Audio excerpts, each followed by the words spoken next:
안녕하세요, 여러분. 다산의 인생학교 정약용의 인생말씀 채널입니다. 이 채널은 조선시대 최고의 실학자이자 인간 통찰의 대가였던 정약용 다산 선생의 지혜를 통해 오늘을 살아가는 우리의 삶에 진짜 필요한 이야기를 전하는 곳입니다. 지금 이 순간 당신 곁엔 몇 명이 남아 있습니까? 한때는 당신을 찾던 사람들, 연락하던 사람들, 함께 웃고 밥을 먹던 사람들이 지금은 어디에 있습니까? 많은 사람들이 착각합니다. 사람은 영원할 거라고, 관계는 변하지 않을 거라고. 하지만 정약용은 정확하게 말했습니다. 인생이 무너질 때 남는 사람은 처음부터 정해져 있다. 오늘 이 영상을 끝까지 보신다면 여러분은 인생에서 가장 중요한 한 가지를 깨닫게 될 겁니다. 바로 누구를 곁에 두어야 하는지, 그리고 누구를 보내야 하는지에 대한 명확한 기준입니다. 정약용, 조선 최고의 엘리트였습니다. 22살의 과거 급제, 왕의 총애를 받으며 개혁의 중심에 섰던 인물. 수원화성 설계, 거중기 발명, 행정개혁안 작성까지 그의 이름 석자만 들어도 조정이 떠들썩했던 시절이 있었습니다. 그러나 운명은 한순간에 뒤집혔습니다. 정치적 반대파의 공격, 천주교 탄압의 여파, 그리고 왕의 신임마저 흔들리기 시작했습니다. 결국 정약용은 전라도 강진, 금원 유배지로 쫓겨났습니다. 권력도 명예도 그가 이뤄놓은 모든 것들이 하루아침에 사라졌습니다. 그런데 더 놀라운 건 따로 있었습니다. 그와 함께했던 사람들도 똑같이 사라졌다는 겁니다. 어제까지 그를 선생님이라 부르던 사람들, 함께 개혁을 외치던 동지들, 술잔을 기울이던 친구들, 그 누구도 유배지까지 따라오지 않았습니다. 편지조차 오지 않았습니다. 그는 그곳에서 깨달았습니다. 사람들은 나를 좋아했던 게 아니었구나. 내 자리를 좋아했던 거였구나. 여러분도 경험해 보셨을 겁니다. 직장을 잃었을 때, 사업이 망했을 때, 건강을 잃었을 때, 실수를 저질렀을 때, 그때 연락이 뚝 끊긴 사람들 있지 않습니까? 요즘 어때? 라고 먼저 물어주던 사람들, 주말마다 약속 잡자던 사람들, 그 사람들은 어디로 갔을까요? 정약용은 유배지에서 이렇게 썼습니다. 사람은 이익을 따라 모이고 불리함을 따라 흩어진다. 이것은 인간의 본성이다. 그는 사람을 탓하지 않았습니다. 오히려 그것이 자연스러운 현상이라고 받아들였습니다. 하지만 그는 여기서 멈추지 않았습니다. 그는 사람을 세 가지 유형으로 나누었습니다. 그리고 그 기준은 바로 위기였습니다. 위기 때 드러나는 인간의 세 가지 유형. 첫 번째, 사라지는 사람. 이들은 당신에게 문제가 생기자마자 연락을 끊습니다.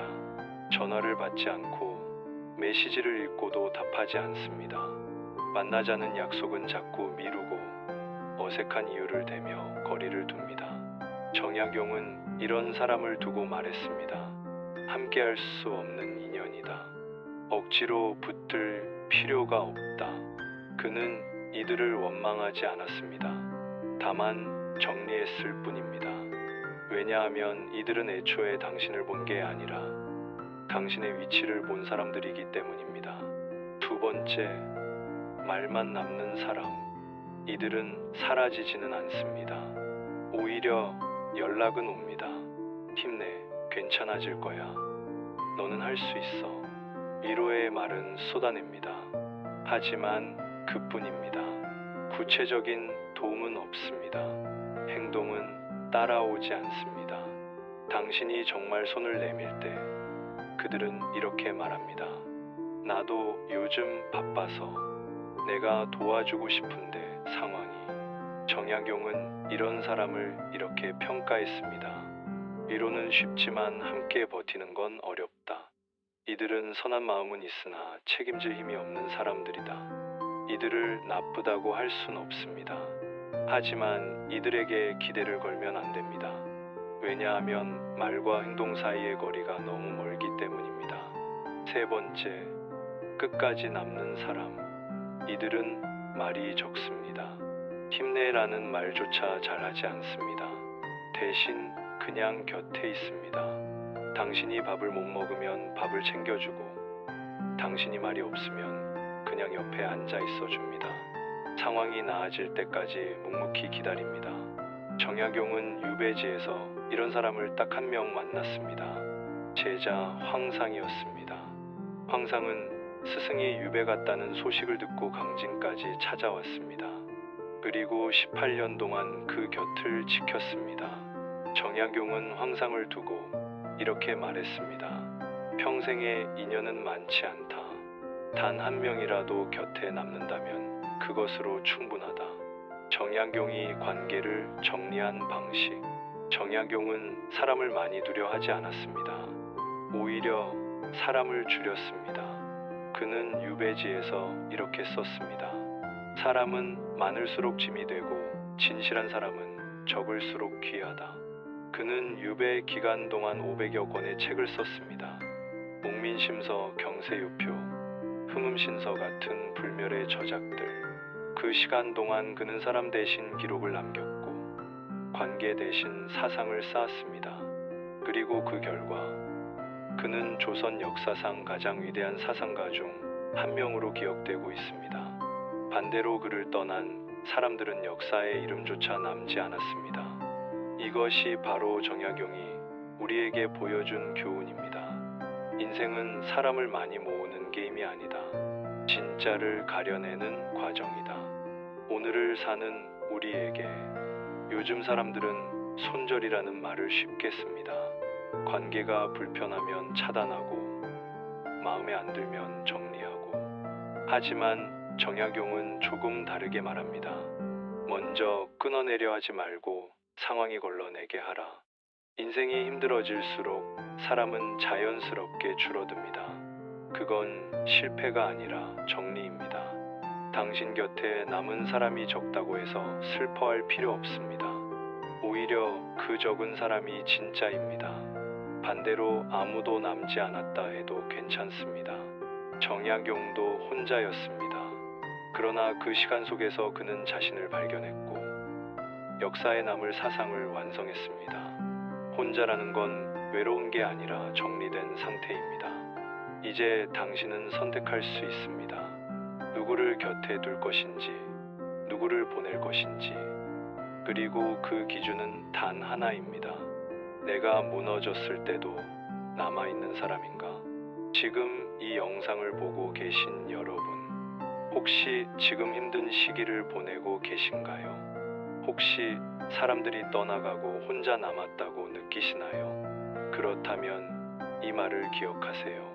정약용도 혼자였습니다. 하지만 그 시간이 그를 완성했습니다. 당신도 지금 정리되고 있는 중입니다. 그리고 그 끝에서 당신은 더 단단해질 겁니다. 이 채널 다산의 인생학교는 바로 그런 이야기를 전합니다. 세상이 가르쳐주지 않는 진짜 인생의 지혜, 사람을 보는 눈, 관계를 정리하는 용기. 정약용이 200년 전에 남긴 통찰이 지금도 여전히 유효한 이유는 인간의 본질은 변하지 않기 때문입니다. 이 영상이 조금이라도 도움이 되셨다면 구독 버튼을 눌러주세요. 구독은 무료지만 당신의 인생에 값진 이야기를 계속 전해드릴 수 있는 힘이 됩니다. 그리고 좋아요 한번 눌러주시면 더 많은 분들에게 이 메시지가 전달됩니다. 댓글로 여러분의 이야기도 나눠주세요. 지금 곁에 남아있는 사람이 있으신가요? 아니면 혼자 버티고 계신가요? 여러분의 이야기가 또 다른 누군가에게 힘이 될 수 있습니다. 다음 영상에서는 정약용이 말하는 돈과 인간관계에 대한 이야기를 준비했습니다. 가난할 때 도와준 사람과 부자가 된 후 다가온 사람을 구분하는 법. 이 주제도 정말 강력합니다. 놓치지 마시고 구독 후 알림 설정까지 해두시면 다음 이야기도 바로 만나보실 수 있습니다. 여러분, 인생이 무너져도 괜찮습니다. 그때 남는 사람이 진짜니까요. 그리고 아무도 남지 않아도 괜찮습니다. 당신 자신이 남아있으니까요. 다산의 인생학교는 언제나 여러분 곁에 있겠습니다. 오늘도 영상 봐주셔서 진심으로 감사드립니다. 다음 이야기에서 또 뵙겠습니다.